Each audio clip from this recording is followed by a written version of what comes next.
The music ministry of David Trolley. Oh, grasshopper. That's hard to follow this morning. I don't know. Thank you, David. Thank you. And thank you, Bob McAvoy, for recording as you do. And thank you, Harry, for the slides, and Patricia for platforming, and Ann Richardson, wonderful job on the announcements. And Audrey, always beautiful to have you here on Affirmation Sunday. And my heart is just full right now from, of course, the music, but from the truth that's been spoken this morning. I mean, from Patricia's opening prayer through the affirmations and through the announcements, it's just beautiful, the music. And it's true, there's one power, one presence in all of the world and in all of the universe. And you'll see as we go through if you come to the book study, that power and presence is really love. You see it everywhere. Now, I have a question to start with. How many of you came today expecting that I was going to give a quick run through of the book and all the information in it? Can I see a show of hands, please? Okay. Well, when we get to the chapter on Hinduism and we talk about karma, you'll see that they tell you not to have any expectations. So don't come with any expectations, because I'm going to focus on one part of the book, but I think it will attract you to the book study. At least it's what captivates me right now. But let's talk a little bit about the book study first.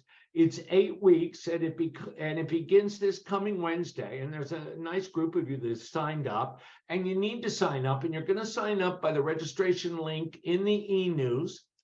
And it's a registration link that goes to Zoom. It's not an Eventbrite link this time. And you'll get an email. You'll get an email with the link in it. And the link is the same for all 8 times we meet. So once you have the link, you can use it. And that means that if you can't come to a week, or if you don't want to come to a week, you don't have to come to a week. Or if you want to come to all of them, or you only want to come to one of them, you just use the same link. And Paul John Roach has prepared a study guide, and I want to talk about it today because it walks us through it beautifully. And I want to suggest that you all, if you're going to come, or even if you don't, you want to read the book by yourself, download the study guide, because it's an inner reflection. It's an opportunity for us to grow spiritually. And I want to talk about that spiritual growth today. I'll talk a little bit about the components of each week, but I want to talk about a spiritual journey that we can take together today. And so, and the one other exciting thing I want to tell you before I start is that on the February 23rd meeting, the author, Paul John Roach, will join us. And so he'll be there to have answer questions or to talk. In the session that night is Unity in Islam. And so that ought to be very interesting. And Paul says that he'll try to make one in March as well, and he'll let us know. So that'll be fun to have the author there. So look forward to having you there. And speaking about Paul John Roach is a native of Wales, United Kingdom, a graduate of Jesus College of Oxford University. He has a BA and an MA in English and postgraduate degrees in education from the University of Wales. Paul was ordained at the Unity Ministerial School in Kansas City, Missouri in 1988. He served listen to this, this is great. He served as the senior minister at Unity of Fort Worth, Texas from 1988 to 2018. That's 30 years, 40, I don't know, some number of years. And Paul says this to us: the same spiritual principles run like a thread through most of the world's religions. Indeed, they have been called the golden thread or perennial philosophy. Paul connects unity teachings with the ancient ideas found in the world's regions. He elaborates on the 5 universal principles taught in unity and shows how they are expressed in other faith or 2 other faith traditions. So in the midst of doing this talk, we've been putting the new website together for the church. And so I've been thinking a lot about the word worship, because religion, worship is a very big part of religion. I remember having a song at my chapel service in ministerial school, and is called "Come Now Is the Time to Worship." And I got all caught up in the word worship, because I come from those old school of worship. To me, worship means to idolize, to get down on my knees and worship, or give praise or thanksgiving, or become fearful to something or some place or some time or some event. And so I had to go to the revealing word and look up the metaphysical meaning of worship. I'd never done it before. And it was changing for me. In the revealing word, it says, when one worships, they bestow their love on or identify themselves with the things of spirit. Worship represents the efforts of humankind to sustain a right mental attitude toward God. Let me say it again, because I think it can change the way we look at coming to church. It can change the way we view ministry. You will see in some of the religions that they're polytheistic, many gods to worship, but still, when it comes back to it, we're all looking for answers. And we turn inside for those answers. We turn inside with spirit. We turn inside to God, to the universe. We turn inside in new thought to supreme mind, to God mind.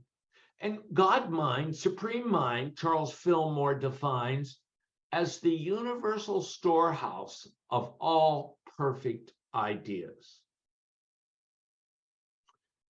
So what we're worshiping, or what we're calling on the Christ, what we're connecting in spirit with, is that universal storehouse of all perfect ideas.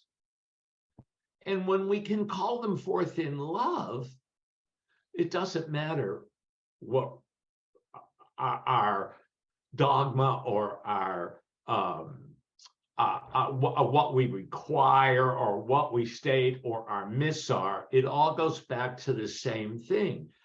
And it's, who are we? Why are we here? Where did we come from? Why are we circling around in a circle in this great big black sky that has wormholes and goes on for billions and billions, well, infinity. And now in today's world, we have to come to grips with a larger infinity than we ever thought we'd have to come to grips with, if that isn't a paradox or something, because infinity does keep getting bigger, as do all things. So what religions or spirituality have done throughout time, and we'll see that in Paul's writings here as he compares new thought to these world religions, that we've been searching for the same thing as we came from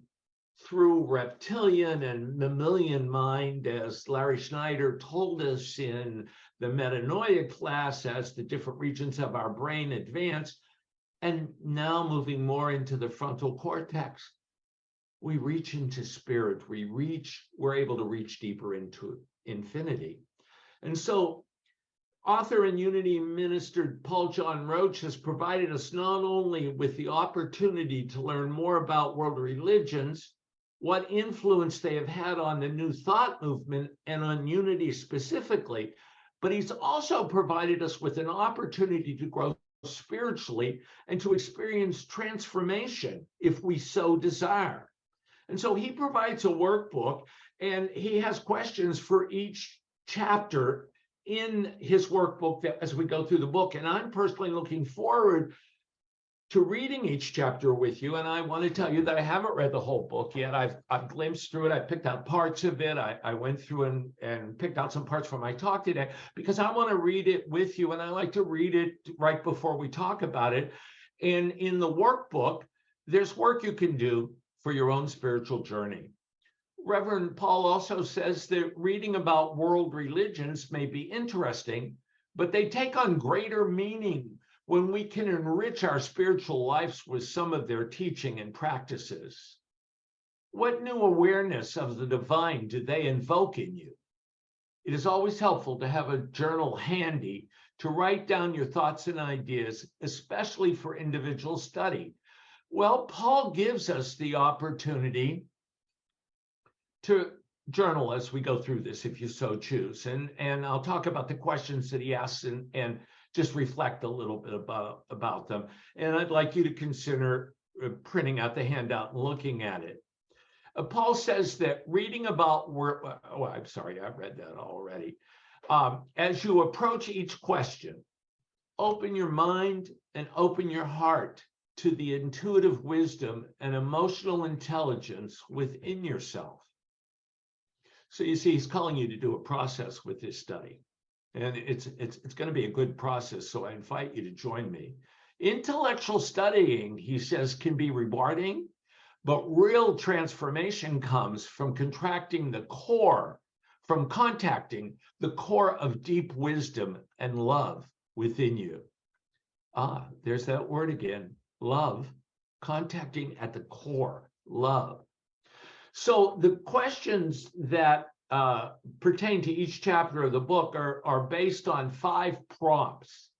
And Paul says that he loosely, and I agree with him loosely, based his 5 prompts on 5 unity principles. And the first prompt is to reflect. And by reflect, he's asking you to contemplate the core of your spiritual understanding. Now think about that question for a minute, because it's just not a simple question if you really think about it. Contemplate the core of your spiritual understanding. Now, one of our members is sitting in the parking lot of a Catholic church, and so something tells me that at her core, she's got some Catholicism that plays a part in her spiritual understanding, along with new thought and whatever else has come her way. So what is at the core of your spiritual understanding? You know, I can say that at the core of my spiritual understanding is truth, because I really never took anything else in at the core but truth, but new thought. And so I'm going to reflect back on that and see what other teachings can bring into my spiritual understanding. And then Paul says the next prompt is to refine. Examine how the teachings in this book deepen, change, or reinforce your understandings of truth. So we're assuming here that you're a student of truth, or desire to be a truth student, or in the process of being a true student, or deciding you don't want to be a true student. Do you want to do something else? And all of that is okay. Well, you know, you get to decide what you want to do, but bring with you what's in this book to deepen and reinforce your own understanding of truth, or whatever else you want to bring. And then the third prompt is to connect.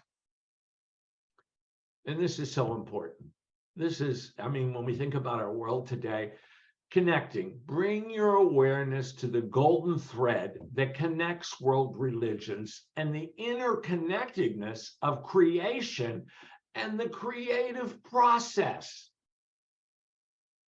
Remember, we talked a few years ago now about a book that shares stories from different regions, from different cultures, and how there were more creation stories than we ever imagined from all of these cultures, but they do share that common thread of an entity, a deity, of something that brings us to spirit, that brings us comfort in the midst of those questions, brings us comfort in the midst of the storm of existential questions. We connect with Spirit and we can find peace in our hearts and in our minds. And then, and how do we create? And we can see that creative process connected through these other religions, especially when we look at the connectedness in letting go through all these religions. Then we affirm. Paul says, can we affirm together? Can we decide what is true for you, what is true for me, what is true for you, and clearly affirm and declare it? Like I can clearly affirm and declare that I am a student of truth, and I believe that I am a spiritual being on a human experience. Now, there's a lot of intricacies in that, but it's like the intricacies in saying the word God. I mean, you could spend days discussing the word God. And so there are intricacies in our minds, and we have to, that's what we're talking about here, is allowing our intricacies to experience new ways of thinking from these other world religions, and then affirm what we believe by declaring it with authority. And then he says his last prompt is to act. And of course, that does relate to unity principles, to act, we can do all these things, but if we don't put them into action, if we don't take action in this human experience, then they're all for naught. So we have to explore. We've got a lot of things when we look at Buddhism. When we talk about meditation, we take time to meditate. What are some other principles in meditation? What are some other cultures of Islam, like Sufism, that we can pull things from? And so we go through these questions, and I want to invite you to go through these questions in the workbook. And so in the first week, we're going to do an introduction. In the second week, we talk about unity in Christianity. And so I went through and I pulled out a couple of the questions just to talk about from each section to orient you with each section. And in the reflect prompt in Christianity, Paul says, take a moment to reflect on your relationship with Jesus and what the nature of the Christ means to you. What is your present understanding, and how do you interpret their connection? Well, personally, I can say that my relationship, and this surprises me, my relationship with Jesus Christ has changed since I've been a minister here at Unity Center of Davis. I've had a deeper understanding of Jesus Christ and what my relationship could be for him, and a greater understanding of the metaphysical meaning of Jesus, Jesus Christ, and Christ Jesus. And so it's deepened me, and we're also asked in the Christianity section to describe the ways in which you connect to God or divine presence. Can the word God or other religious terms become barriers to your spiritual growth? Well, they can, can't they? They can. Because we try to define God in our own terms. We try to be exclusive with God, when there is no exclusivity with God. God is all love, and love is inclusive. Love is everywhere. And so that really gives us something to think about. And is that a common thread through these other world religions? Like in the next chapter, Judaism. And of course, New Thought, Christianity, comes out of Judaism. Certainly, Christianity is not Judaism by any means. And Christianity is quite a bit of Judaism. So Paul asks us to, in the refined prompt under Judaism, Judaism practices a full spectrum approach to life, the universe, and one's place in it. That sounds a lot like unity. How does that compare to your own spiritual approach? Does your spiritual practice cover all areas of your life? So we were asked to look at our spiritual practice and what do we include in our spiritual practice? You know, I felt very unity this morning. So on the altar, I put some flowers in a Christ candle and I have it lit. And that's part of my spiritual practice. And so I didn't want to put anything else on. I was going to carry a Buddha from this and the Korean birthday god and go get a cross. And I thought, well, no, we're talking about what is my current spiritual practice. And so does that spiritual practice cover all areas of my life? And then the next week when Paul joins us, we'll be looking at unity in Islam.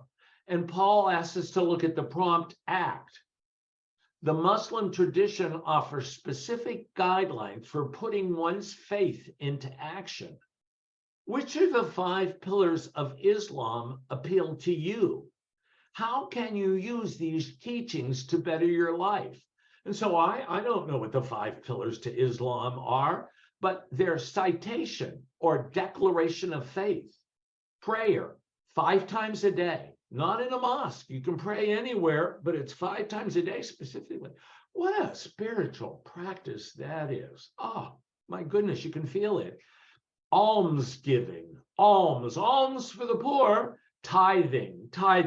There's been tithing in every spiritual practice, every religion, giving and receiving, because giving is love. And fasting, Ramadan, we're familiar with Ramadan. So fasting is one of the 5 pillars. And then pilgrimage, the last pillar is a pilgrimage to Mecca. And in that chapter, we'll also look at Sufism, Baha'i, and Zoroastrianism. Zoroastrianism is one of the oldest religions that we know. Unity in Hinduism. And in that chapter, I hope you like my reference to karma at the beginning, because I mean, we all talk about karma, but do we really know what it really means and how it fits into unity? You know, I mean, we talk about opening yourself to the universe, but does karma allow you, the way we think of it, to, or some of us think of it, to be open to the universe? So Paul says the Hinduism is a religion of many gods, but all from the one God. And he asks us to refine. Hinduism could be described as highly eclectic and all-encompassing, yet it retains a core identity. Is this true of unity or your own spiritual path? What is the core for you? What is the core identity? What do you retain? Where do your beliefs fit into that so that you bring your faith forward? And then a lot of us relate to Buddhism, unity in Buddhism. And in Buddhism, Paul says, look at our affirmation prompt. Emptiness and spaciousness are key concepts in Buddhist teachings. What would your meditation practice look like using these concepts of spaciousness and emptiness? We have trouble with spaciousness and we like to fill up emptiness, but could we open ourselves to spaciousness and emptiness? And what do they even mean? We'll take a look at that and explore that. And then the second turning of the wheel in Dharma evolved into the Mahayana tradition. Do you know the turning of the wheel of Dharma? And I had no idea that there was a Mahayana tradition. And that Mahayana tradition differed from the traditional school in that it included the ideas of emptiness and the idea of Buddha as a cosmic principle who responds to the prayers and devotions of the faithful. Well, it sounds a lot like unity, doesn't it? We have a God, a spirit, a universe that's open and wants for us all that we want for ourselves. All we have to do is ask and not have expectations about how it comes to us, but be open to receiving it. Be open. And then we look at unity in Taoism, and Paul asks us to reflect. Is it true that what cannot be named is often closer to ultimate truth than what is described or defined? In other words, do language or labels sometimes get in the way of direct experience? Absolutely, don't they? Do language or labels sometimes get in the way of direct experience? Oh, I better be careful. He's an evangelical Christian. I better watch what I say because I'm a metaphysical Christian. Oh, well, we come from we study Christian teachings. There's a thread, and the Christian teaching is love. It's Jesus's message. So we have a common thread, and we can stop ourselves. And so maybe we'll pick up some practices in Taoism to stop ourselves. And finally, affirm. Love is the foundation for all religions. How do you express love? And acting, if you had a message for all people, what would it be? What would your message be? And so in the last chapter, it's a smorgasbord, or the next to the last chapter, it's a smorgasbord. And we kind of we've come through an experience, and we know a lot about other spiritual practices.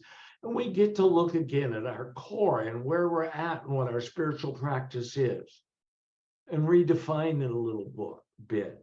And then lastly, John talks about, and I hope he comes to the March when we do this, in the future of religions.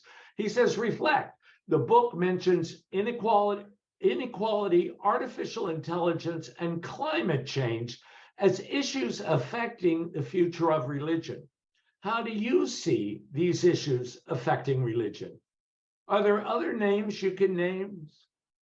Well, I again think about the infinity of the world, of the universe, about telescopes and the Hubble telescope, about knowledge, about how it's a time of knowledge and how we've had times of knowledge before, of Aristotle and Galileo, how the masses didn't want to hear the truth. They were afraid of the truth.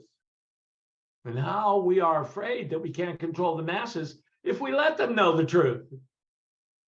And so let's take a look at world religions together, or take a look at them on your own. Let's find out more about the common thread of love and allow it to wind even more so through our ministry. So I look forward to being with you the rest of, we've got some exciting events coming up with Jen Dickey. I want to say before I go, was one of my students in Ministry at the End of Life, and I called her Pastor Dickey. She was the media person at Michael Gott's church, Michael Gott from Houston. So she's been in Unity a while. It was ordained last year, and she's looking forward to being here. She's, Reverend Rich, I want to speak at your church after I get ordained. Okay, Jen, you can. Just send me an email. As soon as she was ordained, she sent me an email. So next week, we'll welcome Jen Dickey. Martha Creek will be back with us. Linda McLeod will be with us talking about Lent. I'm going to be talking about the Holy Trinity. So that's going to be an interesting one. I look forward to talking about that. Have a good week. Thanks for being with us today. Bless you.